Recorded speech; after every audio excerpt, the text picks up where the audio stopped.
Hello అండి, welcome back to మమ్ము Sudhakar blogs. నేను మీ మమత.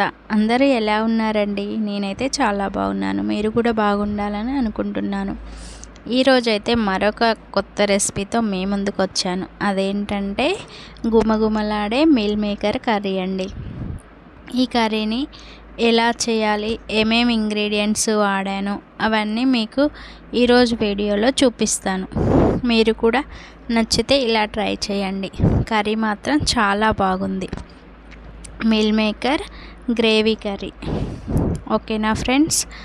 వీడియోని మాత్రం ఎక్కడ స్కిప్ చేయకుండా చివరి వరకు చూడండి. ఓకే, ఇక వీడియోలోకి వెళ్ళిపోదామా? ఫస్ట్ ఏం చేయాలనేది, ఫస్ట్ అయితే వాటర్ తీసుకోవాలండి. ఒక బౌల్లో తీసుకొని మనం వాటర్ని బాయిల్ చేసుకోవాలి. బాయిల్ చేసుకున్న వాటర్లో మన దగ్గర ఉన్న మిల్ మేకర్ని అందులో వేయాలి.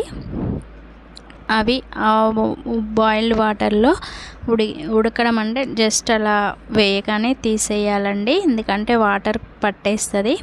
తీసి స్ట్రైనర్లో మనం స్ట్రైన్ చేసుకుంటే వాటర్ అన్నీ పోతాయండి. అవి తీసినాక కాసేపు పక్కన పెట్టేసుకోవాలి. ఈలోపు మనం కర్రీని అయితే అందులో ఏ మసాలా వాడామో, దాంట్లో ఏమేమి ఇంగ్రీడియంట్స్ వేసామనేది చూపిస్తాను.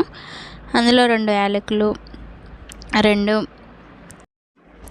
లవంగాలు, అవి బిర్యానీకి సంబంధించిన ఐటమ్స్ కొన్ని వేసుకోవాలి. అలాగే జీడిపప్పు, తెల్ల నువ్వులు కూడా వేసుకొని వాటిని అయితే మంచిగా, కొంచెం మెంతులు కూడా వేసానండి లైట్గా అలా ఫ్లేవర్ కోసం.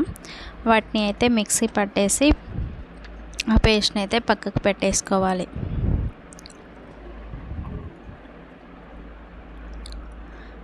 తర్వాత మనం కట్ చేసి పెట్టుకున్న ఒక 4 టమాటా ముక్కల్ని మాత్రం అవి కూడా మిక్సీ చేసుకొని పేస్ట్ లాగా చేసుకొని పక్కకు పెట్టేసుకోవాలి.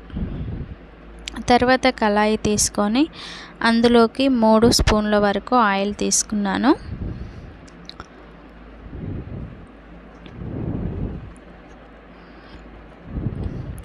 తర్వాత అయితే 2 బిర్యానీ ఆకులు, 2 లవంగాలు, 2 యాలకులు, ఒక జాపత్రి, అలా బిర్యానీ ఐటమ్స్ వేసుకున్నానండి. వేయడం వల్ల కర్రీ మంచి ఫ్లేవర్ వస్తుంది, టేస్ట్ కూడా చాలా బాగుంటుంది. అలాగే కొంచెం షాజీరా, కొంచెం జీలకర్ర, కొంచెం తాలింపు గింజలు అన్నీ వేసుకొని మంచిగా వేయించుకోవాలి.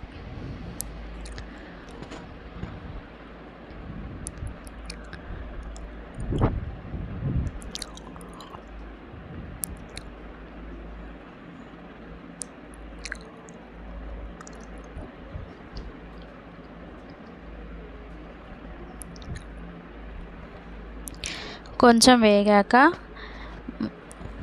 కట్ చేసి పెట్టుకున్న, సన్నగా తరిగి పెట్టుకున్న 2 ఆనియన్స్ని తీసుకున్నానండి కర్రీలోకి. గ్రేవీ కోసం మనకు 2 ఆనియన్స్ అయితే సరిపోతాయి. వాటిని కూడా వేసుకొని మంచిగా మగ్గేలాగా, ఫ్రై అయ్యేలాగా మనమైతే మగ్గించుకోవాలండి ఆనియన్స్ని.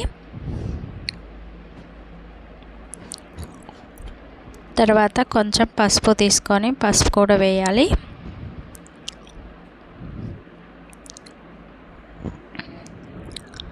అలా ఆనియన్స్ని మాత్రం మంచిగా ఫ్రై చేసుకోవాలండి. ఫ్రై చేసుకున్న తర్వాత మనం ముందుగా తయారు చేసి పెట్టుకున్న టమాటా గ్రేవీని అయితే తాలింపులో వేసేయాలండి. టమాటా గ్రేవీ అనేది పచ్చివాసన పోయే వరకు మనము ఫ్రై చేసుకోవాలండి. పచ్చివాసన వస్తే కూర టేస్ట్ ఉండదు. ఆ పచ్చివాసన పోయే వరకు అయితే మనం మంచిగా ఫ్రై చేసుకోవాలి.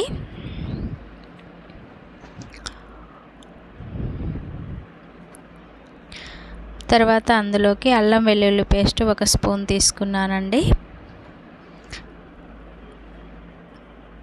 అది కూడా మంచిగా కలుపుకొని మగ్గనివ్వాలి.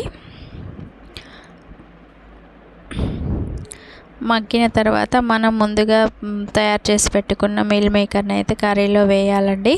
వేసి మంచిగా కలుపుకోవాలి.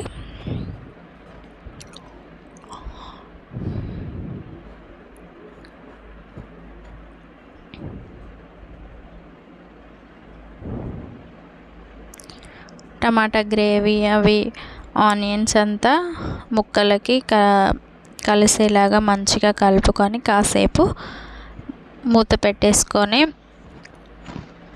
మీడియం ఫ్లేమ్లో అయితే ఉడికించాలండి. హై ఫ్లేమ్లో పెట్టుకుంటే కూర మాడిపోతుంది కదా. అలా ఉడికించుకున్న తర్వాత కాసేపటికి మనం ఇందాక తయారు చేసుకున్న పేస్ట్ని అయితే వేయాలండి. వేసి దానికి మనకు గ్రేవీకి సరిపోను వాటర్ అయితే పోసుకొని మంచిగా కలిపేసుకొని మూత పెట్టుకొని కాసేపు అయితే ఉడకనివ్వాలండి. ఒక 10 మినిట్స్ ఆ గ్రేవీ అనేది మంచిగా ఉడకాలి.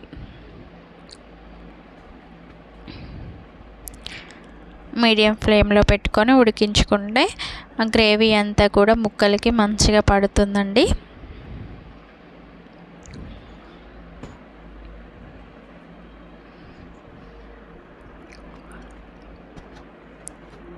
అలా ఉడకబడుతుందండి మంచిగా. అవి స్పైసెస్ మంచిగా యాడ్ అవుతాయి. పేస్టు టమాటా గ్రేవీ అన్నీ యాడ్ అయిన తర్వాత మనము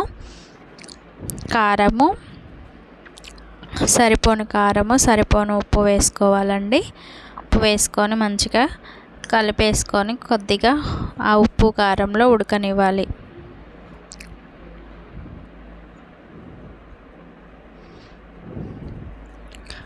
ఒక 5 మినిట్స్ ఉడికితే సరిపోతుందండి.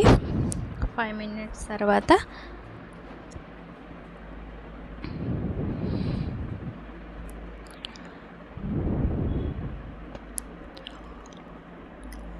ఇలా ఉడికిపోయిన తర్వాత ధనియాల పౌడర్ 2 టేబుల్ స్పూన్లు, గరం మసాలా 2 టేబుల్ స్పూన్లు వేసి కలుపుకోవాలండి.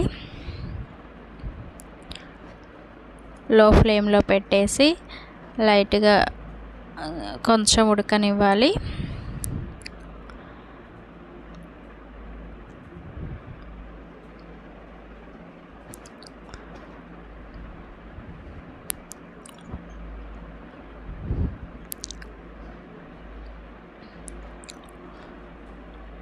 లాస్ట్లో అయితే కొత్తిమీర యాడ్ చేస్తే మనకు ఎంతో రుచికరమైన మిల్ మేకర్ గ్రేవీ కర్రీ అయితే రెడీ అయిపోతుందండి. నాన్ వెజ్ తినని వాళ్ళకైతే ఇది చికెన్ మటన్ కన్నా ఎక్కువ టేస్టీగా ఉంటుందండి. చాలా బాగుంటుంది. హెల్త్కి కూడా చాలా మంచిదండి మిల్ మేకర్. ఓకేనా ఫ్రెండ్స్, వీడియో నచ్చితే లైక్ చేయండి, అలాగే సబ్స్క్రైబ్ చేయండి. Okay, thank you for watching.